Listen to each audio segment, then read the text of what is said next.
Good morning, everyone. Welcome to the first session in this room for today. Just before you start, I'd just like to remind everyone, if you can just ask questions via the app on your phone. At the end, we'll share them with Jess and she can explain stuff. So without any further ado, our next speaker, everyone knows, I'm sure, it's Jess Dodson. She's from Brisbane. She's from Microsoft. She's a fantastic speaker, and today she's talking about when it seems like you're doing it all wrong. Please welcome Jess.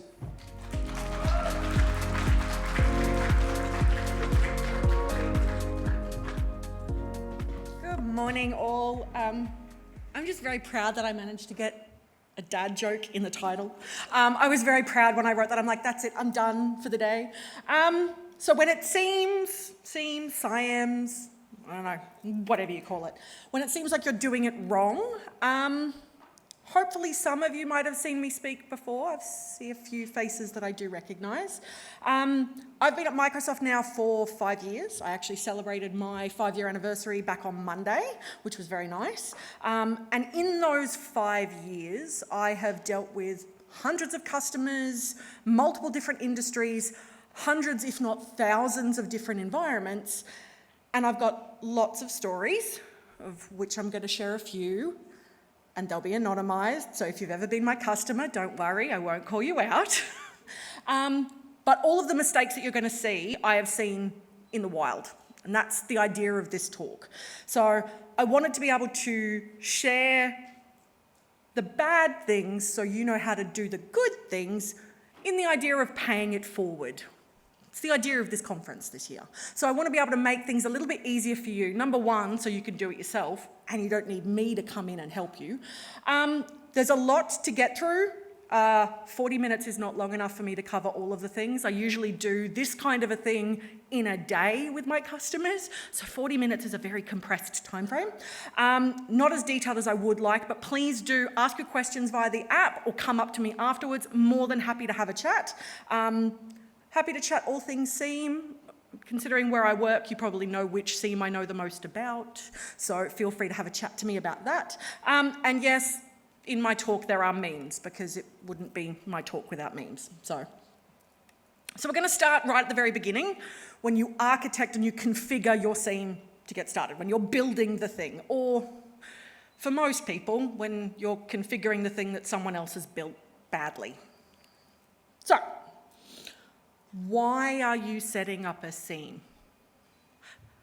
Often I come into most of the organisations that I work with and they're like, we've got to set it up. Okay, why? Because we do. You need to have a reason behind it, okay? And this is why we talk about our use cases. That's what use cases are. You need to have a use case for the thing you're going to use. You'll hear me say it a lot, and it's even a sticker on my laptop. Collection is not detection. Okay? If we're collecting stuff, what are we actually doing with that stuff? Like, we've got to do something with it. Are you using specific frameworks? Are you looking for specific threat actors? Are you looking for specific types of attacks in your environment? What are you actually going to be doing with the data that's coming into your environment? Without use cases, we're 100% blind. We're in the dark because we're just collecting stuff and then probably doing nothing with it, which is not a great thing to be doing. The number of organisations that I've gone into and they've gone, oh, we're just doing this because we have to. Compliance said we did. Great, that's awesome. You have to collect the data, sure, but do you have to do it into a SIEM? Take a look at what you're actually using it for. If you're just collecting it, find somewhere else to put it. This one's a tough one. I'm probably a little bit biased because of where I work, but this is completely platform agnostic, I promise. More and more we're seeing cloud SIEMs and the scalability of those coming about. But at the end of the day, it is up to you as to where you put your SIEM, okay? The scalability of cloud makes things a little bit easier, though probably more expensive. But that might not be you. And I do know a number of organisations that host their own SIEM on-prem. They host them because they have to, from a data sovereignty perspective, from a cost perspective. At At the same time, though, you have to choose what's going to work for you now and in the future. So it's no good to say we need something right now. That's awesome, you do. But what are you going to need in 2 years' time, 5 years' time? Is it still going to be able to scale up to what you are likely to want to ingest at that point in time? The other point that I want to make with this is location is crucial, particularly for cloud. So we talk about the cloud being this ephemeral thing, but we all know it's someone else's computer or someone else's server. So location as to where that data is also going to be really important. Number of reasons. Network ingress and egress, you've got even time delays in terms of querying your data sovereignty. Where you put the data is just as important as what kind of tools you're using. So please don't fit a square peg into a round hole. It's not going to work, okay? Use the tools that work, okay? Trying to squeeze a tool to do something that it wasn't designed to do is just going to end in heartache for everybody. It's going to end in pain. It's going to cost you time. It's going to cost you money, okay? You don't want to be trying to squeeze a tool to do something it was never designed to do. And I see this a lot. I see a lot of organizations try and use their operational monitoring tools to do their security monitoring. They are two different sets of tools, okay? Use the tools that will do the job. It will save you time and probably even save you money because you're not spending time trying to make it do the thing. Similarly, get your tools to work with your existing tools, okay? Quick raise of hands here. How many of you have heard the phrase single pane of glass? Yeah. How many of you actually have a single pane of glass? Lots of them, and that's exactly it. There is no such thing as a single pane of glass. We know that. Vendors maybe not so much know that. They try and tell us that there's such a thing as a single pane of glass. They're lying. So we want to try and minimize that as much as possible, but we still want to make sure that our tools are working with each other. So the idea of a SIEM, security information and event management, is that we can get all of our security data talking, get it all in one place. We want to be able to correlate between all of it. If your tools don't work well together, how are you going to be able to do that? You're going to end up with siloed data that you can't touch in your SIEM. So making sure you can get your data into it is really important, okay? And then storage. Use what's best for the data, not just what's going to be easy for you, okay? I'm speaking from a little bit of experience here. So many organisations just go, we're just going to dump it all into our hot storage. And then at the end of a month or two go, holy shit, that's expensive. So take a look at the data you've got and work out which of it needs to sit in your actual hot storage versus which needs to sit in your cold storage, okay? Hot storage, do you need to query it regularly? Do you need to be able to run rules against it? Do you need to be able to respond to the stuff that's in there really quickly? Absolutely hot storage. Are you collecting it simply because you need to collect it? You've been told from a compliance perspective you do, and if the worst happens, you want to be able to look at it. Don't put that in hot storage. It's just going to cost you a lot of money. Okay, now we get to talk about the fun bits. So ingestion. Now I've split this into two camps because I see both. So ingestion, this particular bit is all about when we're ingesting all of the things, okay? It is funny that we are talking about this after talking about hot and cold storage, and we've talked about how we're collecting for the sake of we just need to collect it. We've been told we need to. And yes, a lot of security data we do need to collect, but do we need all of it? Really? Your data points aren't Pokemon. You don't need to catch them all. You can leave some of them where they are, okay? You need to work out, tied to your use cases, what is the data that you are trying to get a hold of, and what is that going to show you for your use cases against your rules, okay?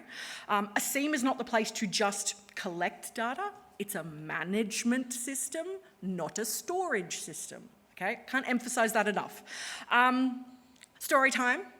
an organisation that I was working with, again, I won't name names, they were collecting their Windows security event log. Totally fine, no problems with that. But the way that they'd turned on some of their logging is they were collecting all of their 4663 events. Now, if anyone knows what 4663 is, that is an attempt was made to access an object. Now, sometimes that might be useful, but when you have 27 billion of them, not sure that's going to be particularly useful, okay? So you need to work out what you need and what you want to get in. Carefully look through the data you are collecting and prune the data that is just collected for collection's sake and put it somewhere else. Which leads to filtering, okay? So many organisations that I go into don't do any level of filtering on their logs. They just go, these are security logs and we're going to grab them all, okay? So another organisation that I did some work for was collecting all of their security event logs, but they'd turned on their auditing to be at the highest level across all of their servers, and they had well over 2,000 servers that they were monitoring. When it came to query that data, they literally couldn't unless they were doing time chunks of less than 15 minutes because there was just too much data to search through, okay? So you have to filter it down to what is actually going to be useful. Again, tie it back to your use cases, okay? When you are doing filtering, please filter as close to the source as you possibly can. The closer to the source, the better. If you can do it on the source, that's brilliant, okay? If you filter it once you have ingested it, like, don't get me wrong, that's fine. It means that it's not going to be in your SIEM and get stuff stuffed up, but you've ingested it, so you're going to have to pay for it. So as close as you can to the source, okay? Similar to my motto of collection is not detection, please don't use it for operational logs. A SIEM is not operational logging. Okay? It's just a very expensive way to monitor your ops stuff. Please don't send performance data. I don't know why we need performance data. I don't need to know what your disk read writes are on your servers. I really don't. I don't care. I don't think you have a single use case for having that in your SIEM, so don't put it in there. Purely operational level data that has no security value should be going into an operational tool. That's what they're designed for. Again, use the tool that works. I have seen operational logs ingested into a SIEM. It was just deemed easier. I don't know why. It was just bloody expensive.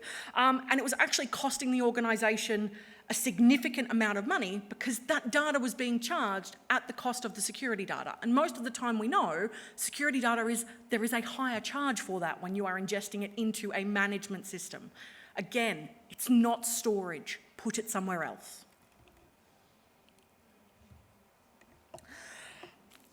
Duplication of data. Okay. If you have security data that your operational teams need to access, let them access it in your SIEM. I know this might be controversial, and I really hope it's not, but it is for a lot of the organisations that I work with. Please don't duplicate your data. If you are sending your security logs to a SIEM, let your operations teams, not just your security operations, your infrastructure, your identity, let them access that data, okay? Duplicating that data, because chances are they're going to need it for some of the stuff they're working on, is going to cost you. An organisation that I did work for literally earlier this year was duplicating their logs, and it was costing them the equivalent of an entire full-time employee. That's an enormous waste of money. If you can give them access to the logs where they reside and have it in one place, one log to rule them all, it's going to make life much easier for you. And then, of course, duplication of functionality. Probably a little bit biased with this one as well, but we are terrible at bringing in new and shiny things and then not looking at the shiny things we already have because they're no longer as new or as shiny as we would like them to be. Duplicating your tool set and duplicating what things you already have in your organisation just means that you're pushing that can down the road. You'll get 90% of the way through, and then you'll have that 10%, and then you'll find another new and shiny tool and move it to something else. The other issue I have is people who are licensed for things or are paying for things and not realizing that they are already paying for products that they could use. So really worthwhile taking a look at your licensing and any of the contracts you hold with security vendors to see what you are actually licensed for before going and buying a new shiny thing, okay? Most of the packages that we see nowadays when it comes to security tools, it's a package deal. It comes with a whole bunch of stuff. Take a look at what else you can take advantage of that you are already paying for. Okay, so now we get to talk about the opposite. Again, I don't see this quite as much as ingesting too much, but I do see it a little bit, so I did want to talk about it. Okay. Either you care about your data or you don't, okay? I do know of an organisation that had a data cap that was so low, they hit it by 10 a.m. every day. 10 hours worth of data, everyone logs on, hit the data cap, 14 hours that they're not getting anything, okay? What is the point? Why would we even bother collecting those 10 hours worth of data when we're not seeing the rest of it, okay? I'm all for ensuring that only the right level of data is coming into your SIEM, but I'm also aware that it is a very fine line because data caps are just a false way to manage costs, okay? Data caps should only be put in place if they are disgustingly high and oh dear God, if we hit this limit, we're gonna go bankrupt, okay? Data caps should only be used where it is absolutely necessary and not for any important data. And for us, let's be honest, in a SIEM, all of our data is going to be important if we're doing it right. Again, a very fine line, okay? Filtering is good to a point, but you can go too far, okay? Story time yet again, another organisation that decided they wanted to do some cost optimisation, which is pretty much what I do day to day. And they'd taken a look at their top 5 biggest ingestion points and they went, I don't think they're particularly useful, they're just costing us a lot of money, let's get rid of them. 2 of those top 5 were their login and log out events, which I think you'll all agree is kind of useful.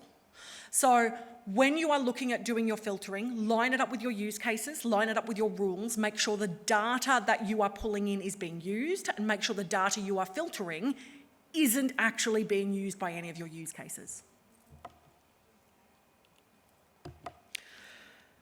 Please do not exclude these systems. I feel a little bit weird saying that coming from where I work, but please don't exclude them. As you might have seen lately, some of the latest breaches are coming from development environments. So if we are not monitoring dev environments, test environments, UAT, sandpits, whatever it is, you're setting yourself up for failure, okay? A lot of those environments are now built in such a way that they are connecting to production data. They are connecting to production applications and they are connecting to production identities. So if you're not monitoring them, you are leaving a hole for attackers to be able to get through.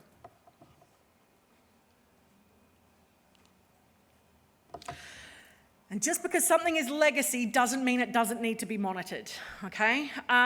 It may not play as nicely with some of your monitoring tools. It may not be as easy to get some of that stuff off, but if we ignore it, and if we don't ingest it, again, another gaping hole that we are letting attackers just walk straight through, okay?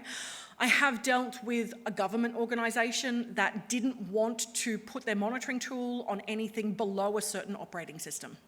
And I was very surprised by how much reassuring and how much pressure I had to put on them to get them to actually realise how much of a bad idea that was, how much of a security risk that would have been if we didn't monitor those machines, okay? Attackers don't care about making things easier. They will find the simplest way for them to get in, and a lot of the time that's going to be through a legacy system. Now, I wanted to touch a little bit on this. I've only got a couple of points because I feel that SOAR and SIEM are intertwined quite a lot. We do a lot more now with automation. Most SIEMs have some form of automation in them now, so I did want to touch on them a little bit. Okay. Use it where it makes sense.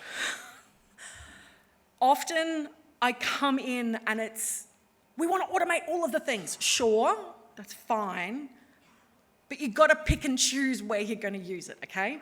Automation can't do everything. We're not quite at that point yet. It can do a fair chunk, sure. I personally split my automation into two camps: informational and actionable, okay? Informational is the stuff like sending an email, creating a ticket, contacting a user to check if something was them, going off and getting some information from a whois database. All of that is informational stuff. You're just feeding more information back into your SIEM. Actionable is when you're actually doing a thing.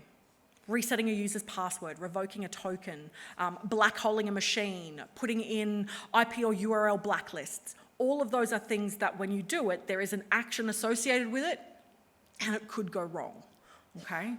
Start with your informational, easy pieces to do, then move towards your actionable. And as part of that, understanding exactly what it is that you're doing, okay? A lot of the times when I go in and I'm helping an organisation set up a SIEM for the first time, they want to automate straight out of the box. Please don't. You really need to understand exactly the flow of what's coming into your environment so you can automate it properly. There is no point in spending time automating pieces that are going to be happening maybe once every couple of months versus something that's going to be happening a dozen or more times a day. You want to make sure you're getting bang for buck with your automation and that you're freeing up your SOC to do cool stuff. That's the idea of automation. Taking away the mundane, the menial, to make it so that it's already done for them and they can focus on what actually matters. So now you've got it all set up, you've got it architected and configured right, you've got some automation in place, now we need to actually monitor the thing, okay? Chances are if you've been in any of my talks, you've heard me say, it's not set and forget, okay? If any vendor tells you that their tool is set and forget, they are lying to you. Okay? You need to look after your security systems, okay? So, the health of your SIEM itself is really important, okay?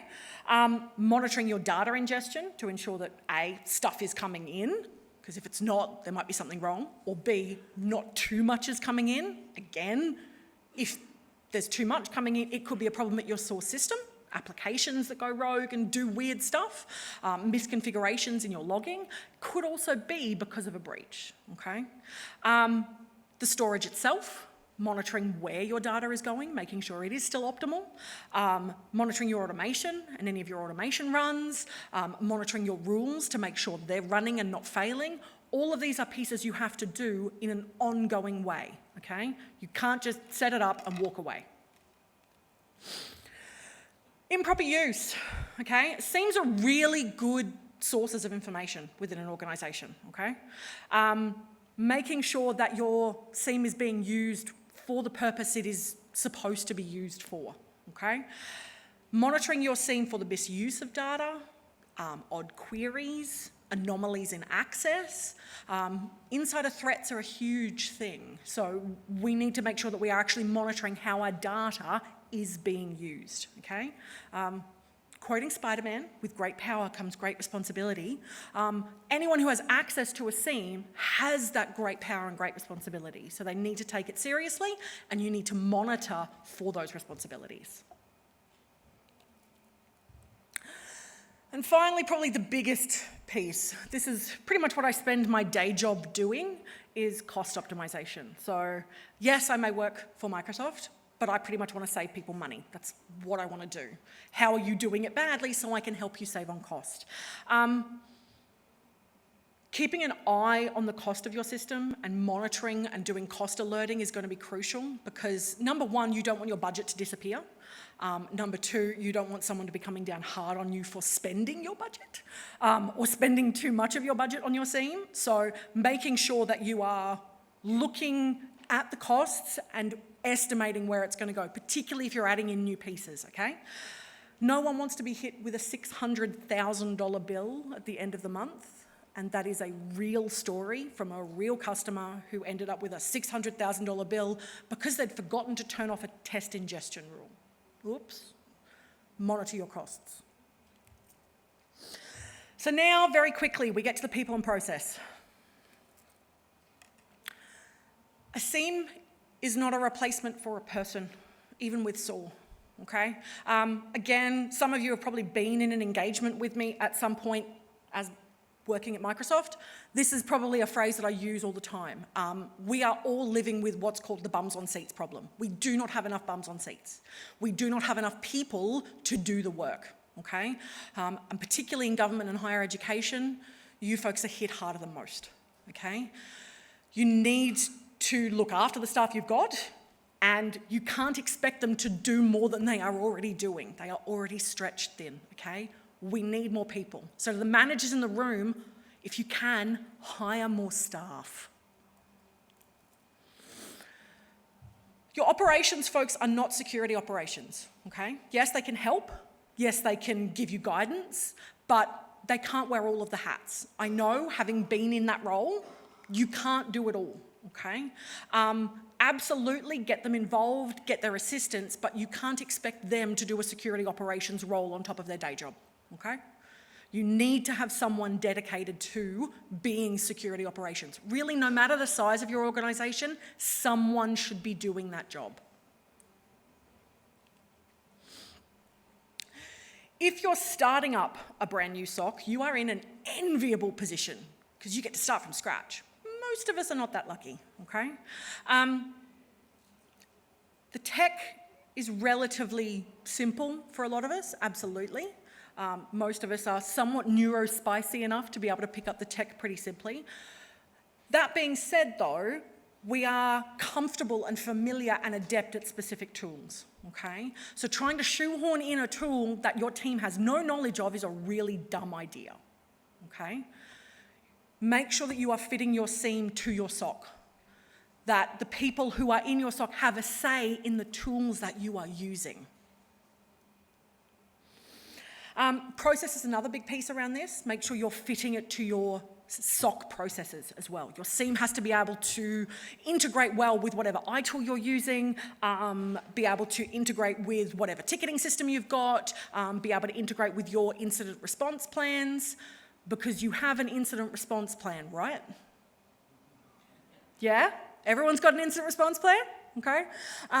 Having some form of incident response plan is a must, because at 2 o'clock in the morning, when you're blurry-eyed and you're getting a phone call and you really don't want to be trying to sit in front of your computer typing your password for the 17th time, you need to know, who do I need to call? What systems do I need to bring back up? What is the most important piece that I need to be looking at right now?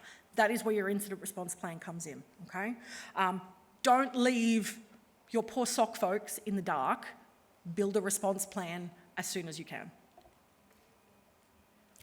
Monitoring the efficiency of your SOC. And if you're in a SOC, monitoring your own efficiency.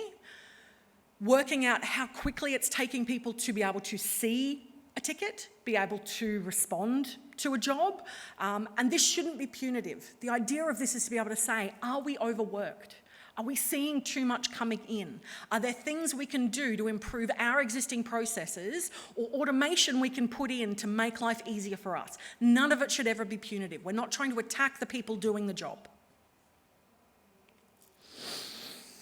Okay, this is arguably the topic that I am most passionate about. I even got on a rant about it last night at dinner. I am very much against gatekeeping. I came from being an identity administrator into security.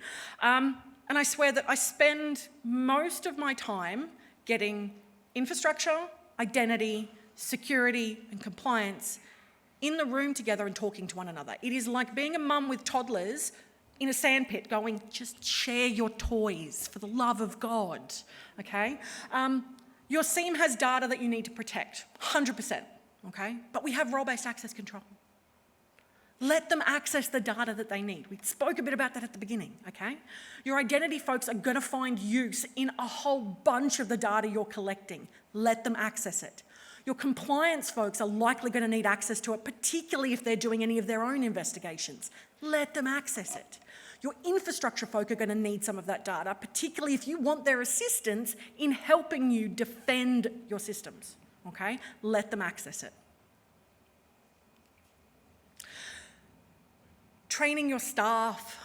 When we spoke about people are familiar with tools and they're comfortable with their tools, that's great, but at the end of the day, they still need training. I can't tell you the number of times I've gone into an organisation and what they've turned around and said is, we just got handed this after the project finished and we have no idea what we're doing. Or the architect built it and then tossed it to us and we've got no idea. Or all the people who built it have now left and we have absolutely no clue. There was no handover. So making sure you are training all of your staff, new staff that come in particular, so they know how to use your tools and use them well. And then finally, well-being. I know this is about a SIEM, but at the end of the day, it's the people who are looking after your SIEM. It's your SOC analysts, your SOC engineers, it's your architects, it's anyone in your security team, and we are all dealing at the moment with a threat landscape that is changing rapidly and dealing with burnout. I literally just came back from recovering from a period of it myself. We need to look after ourselves, our people, and we can't do that if we are constantly fighting fires. So investing in yourself and making sure that you are taking time and investing in your well-being is going to be really important. So look after the people who are around you, and most importantly, look after yourself. Checklist time. Maybe don't want to scan the QR code after this morning, that's fine. There's a URL, it's okay. It goes to the same place, it's okay.